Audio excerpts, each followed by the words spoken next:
Ya, Assalamualaikum warahmatullahi wabarakatuh. Perkenalkan, nama saya Robi Prasetyo, NIM 2018-537 dari Universitas Muhammadiyah Fakultas Hukum. Jadi yang pertama, di sini saya akan menjelaskan mind mapping dari tema haki ya, atau hak atas kekayaan intelektual. Yang pertama kita bahas yaitu pengertian, kemudian tujuan, terus prinsip, dasar hukum, klasifikasi, kemudian yang terakhir ini proses pengajuan permohonan haki.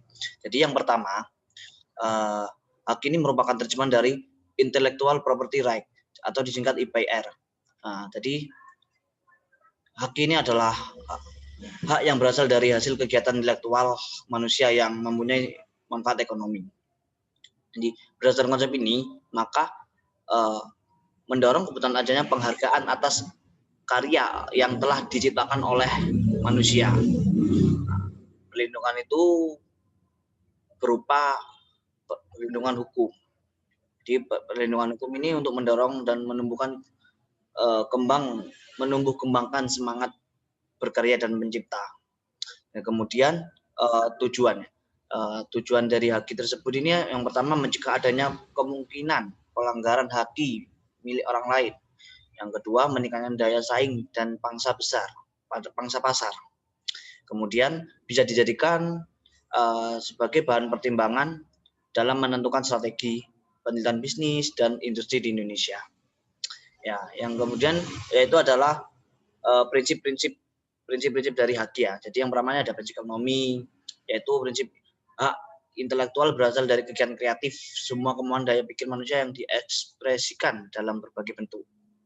Kemudian prinsip keadilan ini yakni di dalam menciptakan sebuah karya, orang yang bekerja itu membuahkan suatu hasil karya kemampuan intelektual yang akan mendapatkan perlindungan dalam memilikinya.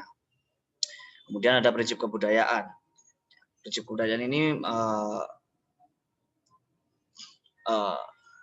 perkembangan ilmu pengetahuan, sastra dan seni untuk meningkatkan kehidupan manusia.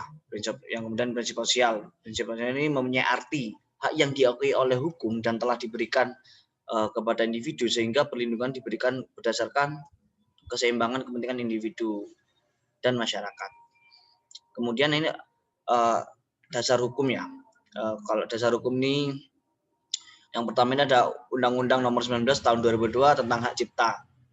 Kemudian Undang-Undang Nomor 14 Tahun 2001 tentang paten. Kemudian UU Nomor 15 Tahun 2001 tentang merek. UU Nomor 29 Tahun 2000 tentang varietas tanaman. UU Nomor 30 Tahun 2000 tentang rahasia dagang dan lain-lain, masih banyak. Saya sedikit lupa. Dan kemudian klasifikasi ya. Klasifikasi haki. Jadi pada dasarnya berdasarkan WIPO atau The Creation of the Human Mind, hak atas kekayaan intelektual ini dibagi menjadi dua bagian. Yang pertama itu ada hak cipta atau biasa kita sering dengar yaitu copyright. Yang kedua ini hak kekayaan industri atau industrial property right.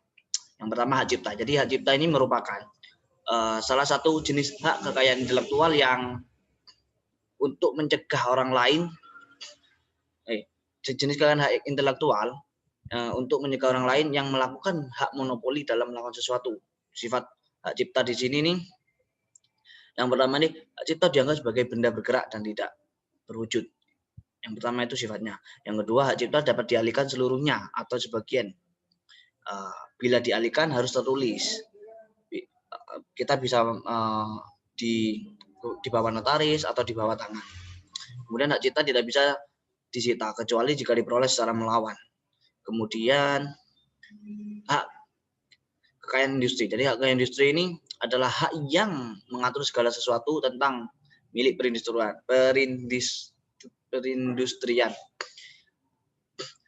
Hak kekayaan industri ini meliputi hak paten, hak merek, hak varietas tanaman, rahasia dagang, desain industri, desain tata letak geografis terpadu, indikasi geografis, dan lain-lain.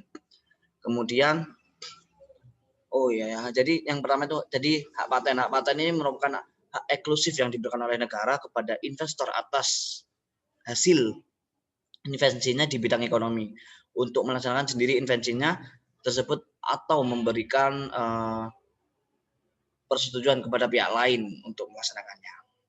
Ya, jadi kemudian prosedur mengajukan permohonan haki. Ya, ini merupakan prosedur fasilitasi pendaftaran hak cipta dan merek.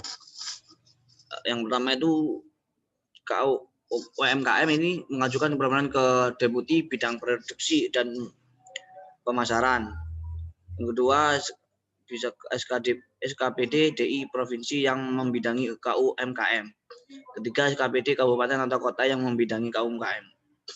Nah, yang kemudian fasilitasi biaya pendaftaran dari Kemenkop dan UKM jadi UMKM gratis. Dan ini selanjutnya bisa dilihat dari brosur tersebut. Ya, kurang lebih ya sekian presentasi yang saya presentasikan yang atau dijelaskan, kurang lebihnya mohon maaf. Wabillahi taufiq wa hidayah. Wassalamualaikum warahmatullahi wabarakatuh.